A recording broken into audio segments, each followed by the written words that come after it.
The Independent National Electoral Commission (INEC) is constitutionally mandated to conduct by-elections within 90 days after a vacancy is declared. But despite the Senate's declaration of the seat of late Senator Ubah vacant, INEC has yet to announce a date for the by-election. INEC cites funding shortfalls as a reason for the delay, stating that they are willing and ready to conduct by-elections but lack the necessary funds. The delay has resulted in the disenfranchisement of Anambra South citizens who are unable to participate in legislative deliberations, committee meetings, and debates that shape laws, budgets, and policies affecting their lives. Civil society groups and citizens are urging INEC to conduct the by-election without further delay, with some suggesting that the National Assembly should pass a supplementary budget to enable INEC to carry out its mandate. Meanwhile, INEC has begun preparations for the Anambra State governorship election, with the State Resident Electoral Commissioner Elizabeth Ago assuring that the Commission will ensure people's votes count.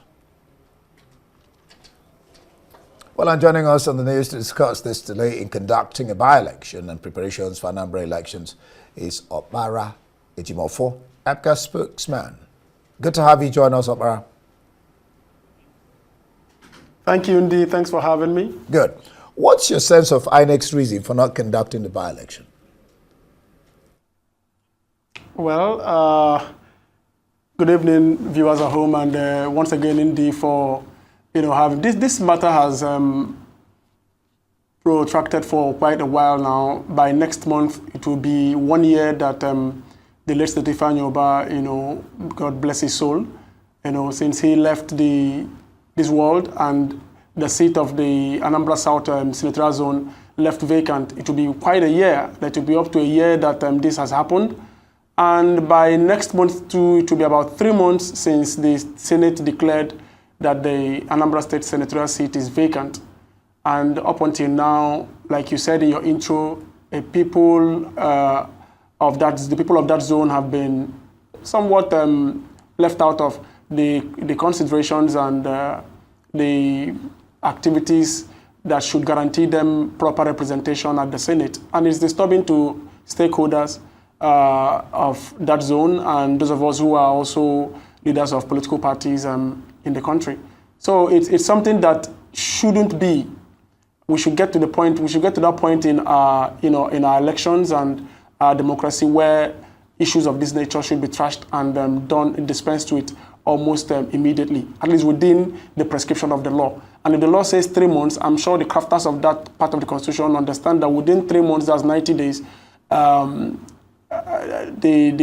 relevant persons, the agency relevant for the conduct of a by-election should be ready to do this. And I think 3 months is more than enough time for INEC to be ready to conduct a by-election, at least to give closure to the people of Anambra South, and also to end this whole endless wait of the people who are desirous of having one of them represent them at that level of representation. All right, I'll get to the issue of suggestion from some quarters for NAS to pass a supplementary budget. You'll answer. Let me ask you, what should the constituency affected be doing? I mean, the constituencies that lack a representative be doing. What are they doing?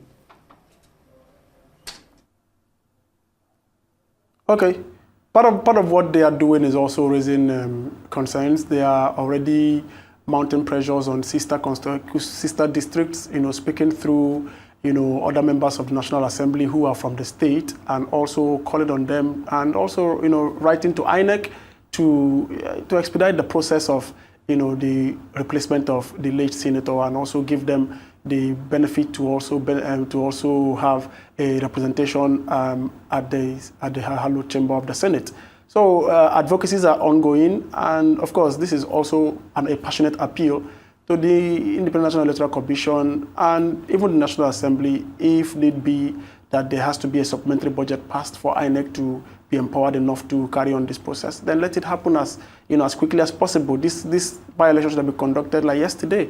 We should come to that point in our electioneering system where these kinds of lacunas are quickly filled, to avoid the prolonged mourning period and the prolonged period of, deprivation that members of the constituency or the district suffer, occasioned by, the natural demise or, the death of a representative. So this shouldn't happen. We should find something within the laws, to help this process, and everyone concerned should really pay attention to this and ensure that the people get the needed closure that they deserve.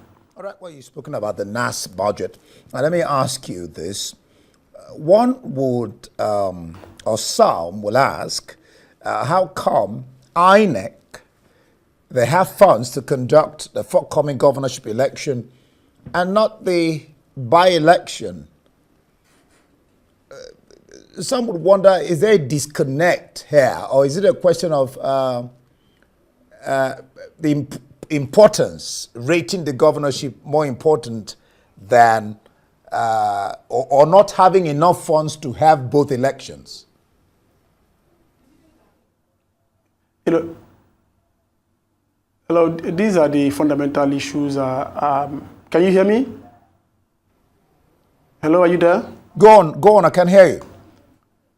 Okay, good. So I said these are the fundamental issues that needs to be sorted out, as quickly as possible. If there has to be some legislative framework to help to ensure that these kinds of scenarios do not necessarily play out, then that should be put in place immediately. But like you said, let me play the devil's advocate here and probably assume, without conceding, that maybe INEC had prioritized the governorship election because, of course, it was a given that at this point in time, Anambra, as an off-cycle election state, would be having their governorship election. So maybe that they may have made budgetary provisions, for this, given that it's almost a given.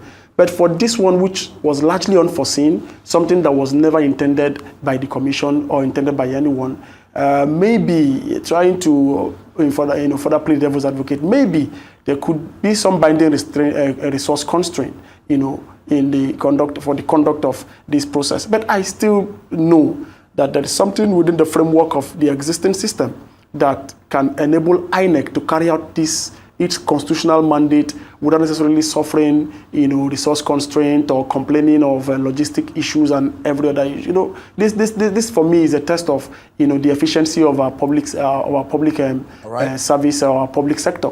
There has to be some level of efficiency. Someone has to explain to people why what should happen is not happening. All right. That is not coming from INEC. All right. INEC should come forth and explain clearly to the constituents, explain clearly to the people that for XYZ reasons we are not able to conduct this. Right, and if this is given, then we'll conduct it. So we need to get that clarity from INEC. All right, to further advance on this conversation. All right, thank you so much. Ejomofor, APGA spokesman on by-election for a particular constituency in Anambra State.